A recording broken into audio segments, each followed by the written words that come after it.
Hey everyone, welcome back to the channel. Today I've got a story that's equal parts wild, heartbreaking, and honestly, a little satisfying. It's about trust, hypocrisy, and what happens when double standards explode right in front of everyone you know. This is the story of how I called off my own engagement in front of all our friends and family, and the crazy journey that led up to it. So, buckle up, because you're not going to want to miss this. So, I'm a 29-year-old guy, and I never imagined I'd be the kind of person who planned some sort of revenge stunt at my own engagement party. But sometimes life throws you a curveball that you just have to swing at.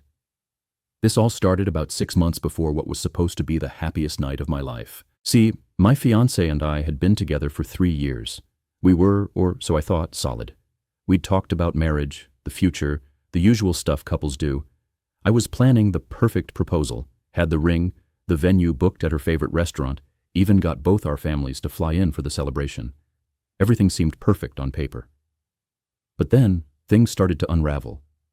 It began on an otherwise normal evening. We were having dinner, and my phone rang. It was my sister. I answered it. Simple, right? You'd think so. But suddenly my fiancée completely lost it. She screamed at me. "You can't talk to other women, not even your sister." Wait, what? My sister? Not allowed to talk to my own sister? That's when the red flags should have been waving, but at the time I was still too shocked to really process it.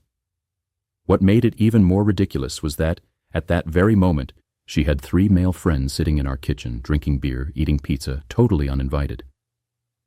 That night, the hypocrisy slammed into me like a freight train. Over the next few weeks, I started noticing this pattern. It wasn't just that one weird dinner. She was setting rules that I hadn't even realized were rules. No answering female colleagues' messages after work. No grabbing coffee with my female college friend when she was in town. Hell, I once got the silent treatment for 3 days just because I helped my elderly neighbor carry groceries up the stairs. Meanwhile, she was texting and calling her male friends constantly. They came over whenever they wanted. She trusted them completely, she said. When I asked why I couldn't have the same kind of friendships, she'd say it was different. Men and women can't be just friends, apparently. At least not in her world. The real breaking point came 2 weeks before the engagement party I was planning. I was so excited. I thought everything was falling into place. But then, one night, I got home early with flowers, hoping to surprise her, and I saw her laptop open on the kitchen table. A message popped up, from one of her male friends. And it wasn't just friendly chit-chat. It was flirtatious, intimate, something clearly going on for months. I didn't snoop further, but that preview was enough. The betrayal stung so deeply because it was the exact thing she was accusing me of, having inappropriate conversations with women, that she was doing behind my back. I sat in my car for 2 hours that night, trying to figure out what to do. She had been emotionally involved with other men, while I wasn't even allowed basic conversations with women. The control, the manipulation, it was so gradual, I hadn't even realized it until then. When she got home and saw I was upset, she flipped the script. "You invaded my privacy," she accused. "That message was taken out of context. He's just going through a tough time and needs support." I asked how she would feel if I had similar messages from another woman. Her response? Men and women can't be just friends. It was different. I lay in bed that night beside a woman I no longer recognized, and I made a decision. If she wanted to play games with double standards, then I'd give her a show she'd never forget. So, for the next 2 weeks, I did something bold. I reached out to every woman from my past who might be free that weekend. My sister, who'd been practically banned from our lives. My college friend, who she'd forbidden me to meet. Female colleagues I'd worked with over the years. Even my high school girlfriend. And yes, my ex from 2 years before I met my fiancée, who was visiting family from across the country. I told them all I was having an engagement party and would love for them to come celebrate with me. Most were excited to hear the news and happy to be included. My sister was thrilled. She'd been shut out for so long. The plan was simple. Invite women to a party that was supposed to celebrate love and commitment, something normal and healthy in any relationship. And yet, knowing my fiancée, I suspected she'd freak out. But I was ready. She noticed I was happier, more relaxed during those 2 weeks, and asked who I'd invited. I gave her a partial list of mostly male friends and family. When she pushed for the full guest list, I told her some would be surprises. The day of the engagement party, I woke up feeling calm. She was nervous and excited, getting ready for hours, dreaming of the perfect night. The first surprise guest arrived 30 minutes early, my sister. She came to help with last-minute prep, something my fiancé never allowed. I watched my fiancé's face carefully as I hugged my sister. She whispered, "Why is she here so early?" I told her family helps with hosting important events. She couldn't argue. Then more women started arriving. My college friend walked in with her husband. My high school girlfriend brought wine and congratulations. Female colleagues from different jobs showed up one after another. With every woman who entered, my fiancé's smile grew more strained. She pulled me aside repeatedly, demanding to know who all these people were and why she hadn't been told. I reminded her she had male friends constantly at our place. Why was it a problem if I had female friends at my own engagement party? The moment everything came crashing down was when my ex-girlfriend arrived. She gave me a warm hug and congratulated us sincerely. My fiancé's fury was barely contained. She dragged me to the kitchen, demanding why my ex was there. I asked why 3 of her male friends were always at our kitchen table, uninvited. She insisted it was different. They'd never dated. I told her my ex and I ended things years before, amicably, and had maintained a respectful friendship. I asked if she believed people couldn't be friends with exes while in committed relationships. She couldn't answer. At this point, the room was filled with about 40 guests, including both families, all mingling and oblivious to the tension bubbling beneath the surface. My female friends were friendly and easygoing, proving the problem was never them. It was my fiancé's insecurity and double standards. I wanted to let the party continue and sort things out privately later, but she couldn't keep it cool. She started making passive-aggressive comments, questioning my female guests openly. When she snapped at my sister, telling her family should know their boundaries, I knew it was time to act. I asked everyone to gather round and thanked them for coming. I told them I had something important to say about our relationship and our future. My fiancé thought I was going to propose.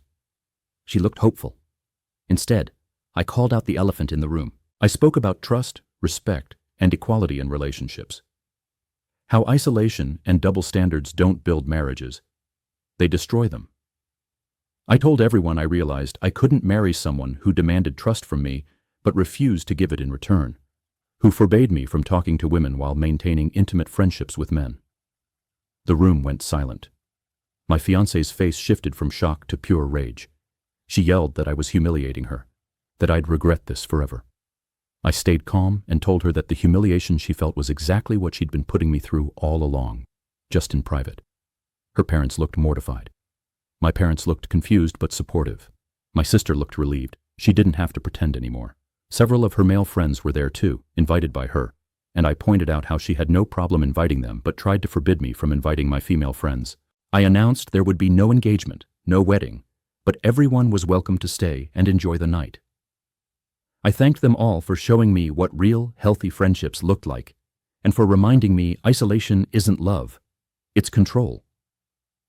My fiancée stormed out, screaming that I'd planned this to humiliate her. She wasn't wrong, but she missed the point. The humiliation wasn't the goal. Exposing the truth was. In the aftermath, her male friends bombarded me with angry messages, defending her fiercely. One guy I responded to by forwarding the screenshot of the flirtatious messages I'd seen. He stopped texting after that. My sister stayed behind to help clean up. She told me she'd been waiting for years for me to see what she and everyone else could.